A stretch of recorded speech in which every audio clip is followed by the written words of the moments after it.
Hello, welcome to the studio. I'm Linda Kemshall. Today I wanted to show you how I've been making these little panels using a range of Madeira threads and my embellishing machine. Now I'm working onto a felt base for this, and you could just buy a piece of commercial felt, but I prefer to kind of customize and create my own. So let me show you how I do that. Now I start by working onto a base of, this is a really inexpensive synthetic felt. And the colour doesn't matter too much because I'm actually going to cover the whole thing. But what is important is to bear in mind how you're going to frame it, because that aperture there is the size of work that we need to create. So, you know, if you're buying a frame, first of all, take the cardboard mount out, and then with a soft pencil, I've used a chalky pencil here, draw within the aperture just to give you a working kind of size to work to. Now, the felting process does shrink all of that material, so it's a good idea to make it, you know, probably an inch larger than you think you'll need on all sides. So you can see I've done that and worked onto this black square of fabric. So I've got a whole range of woolen tops to work with now. If you're not familiar with these are merino wool, and you can see they're just loose fibres, and it's kind of like an artist would paint. I've got a whole range of colours, and what I'm going to do is tease them out to create my basic landscape. So I want to suggest that we've got a sky up at the top here, and I've got some fibres here, very pale, almost white, and I'm just going to loosen them so they're soft, and I'm going to position them. You can see you can just kind of pull them apart and just manipulate the effect. You don't have to go for a bright blue sky, but if you want to introduce a little bit of blue, you can again take little wisps of these fibres, lay them down. The beauty of this technique is you can keep building on the layers, so we can start with that and we can add to it if we want to. Now in my little landscapes I'm working very small scale, so I have to bear that in mind, but I want to suggest in the horizon, at the horizon, that I've got some sort of shrubbery or tree type line. So I'm going to go for something a little bit dark and position that down here. And then I find that what works for me is to work sort of till the brighter, warmer colours, the advancing colours, come nearer to me at the front. So we will have some green in there because I'm going to have some floral detail, but I'm going to go for this really bright sort of limey green. Put some of that in, and then, oh, here's a nice one. This, to me, I'm going to do a poppy field, so this suggests to me that sort of strawy colour that you might get within a poppy field. So just loosen those fibres, and I'll decide, I think it might be good to put those in the middle area and then have the limey, the brighter colour down here at the front. Now that's enough for me to make a start with the needle felting. If you don't have a needle punch machine, or sometimes they're known as an embellisher machine, which does make very short work of this, you can do this by hand with a handheld needle felting tool, and you see those at all of the craft shows. So let's just bring in my machine.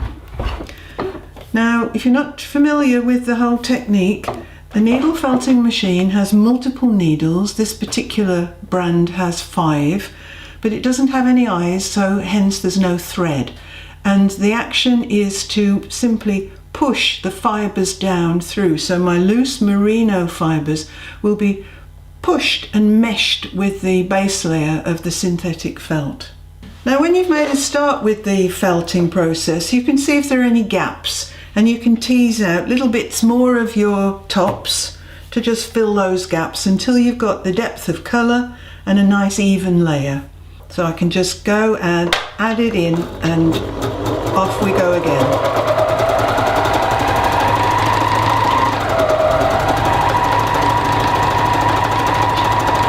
Now I've got the basic colours down, but I think because this is going to be a poppy field, it might be nice to have a tiny little drift of red fibres running through the middle that I'm going to embroider over later.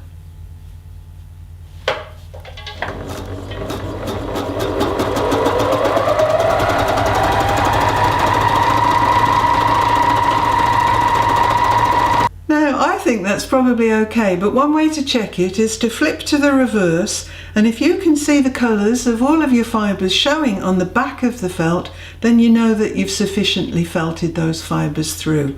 So I'm ready now for the embroidery, and what I've chosen are Madeira Cotona 30 weight threads, and what I've gone for is something in my colour palette. So I've got that dark burgundy colour here, I've got a nice fresh leafy green to use for some stalks, and then I've got this honey colour that I think will suggest it would go really well with that warm fibre that I've used here and suggests sort of straw type stalks. So I'm just going to thread up on an ordinary sewing machine, and it's set up for free motion stitching.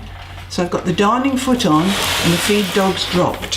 What I'm going to do is try and suggest that over a little swathe of colour that I've got some undergrowth or some kind of trees and bushes happening.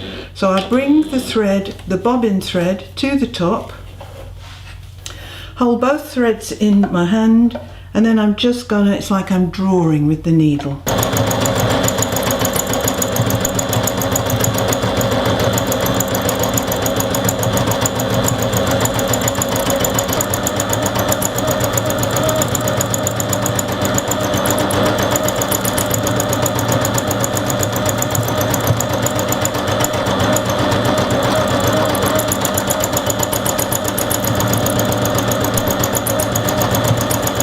I'm drawing just simple tree shapes, and you can see I'm extending the line of stitch into the sky area so we can see that silhouette of the branches more clearly.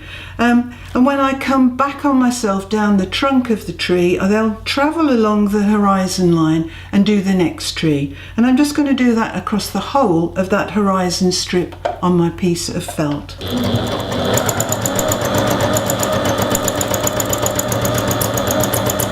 Now I find that Cotona 30 works beautifully for this. It's thick enough to make a nice bold mark, and it's got a matte finish. Now if you preferred to have something a bit shinier, a bit more lustrous, you could use one of the Madeira rayon threads, and I often mix and match. But for this particular piece, I think a matte surface works very nicely, complements the fibres of the felting.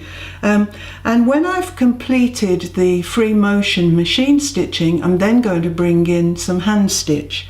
So I'll just change my thread colour now, because I'm going to work further down the foreground area, and I'm going to suggest those stalky shapes.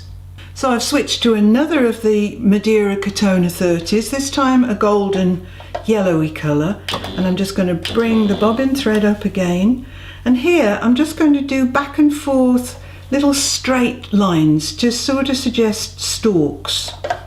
Imagine a cornfield.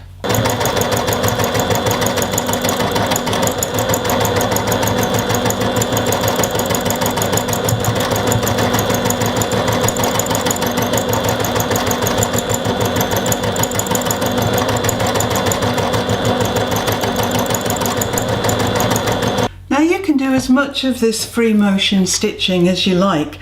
I'm going to leave it at that for the time being, because I'm ready now to add some hand embroidered detail.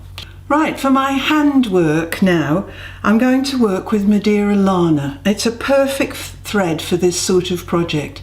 It's 50% wool, 50% acrylic, so it's got that woolly quality to it that's going to bed really perfectly into my felted landscape. And I've selected a few colours here that suit my palette. It comes in a wide range of colours, including some variegated, so we've got solid colours and variegated.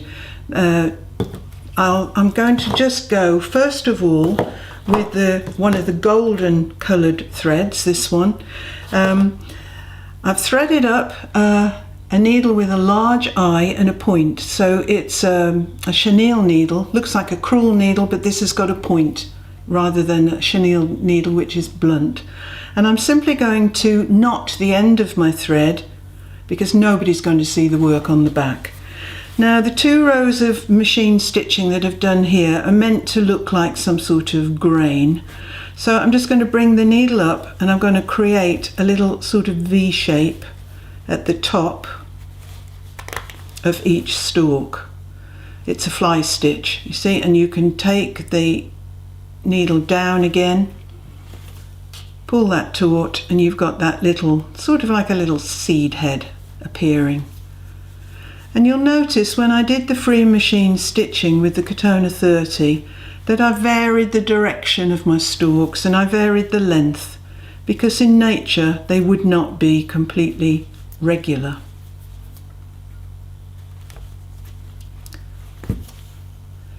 So you can choose at this point if you do one of these little V shapes on top of every stalk, whether you use the same colour throughout or whether you introduce slightly different colours.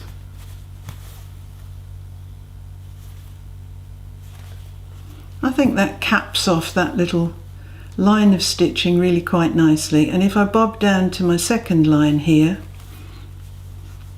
you can see we're going to get this nice little scattering of seed heads.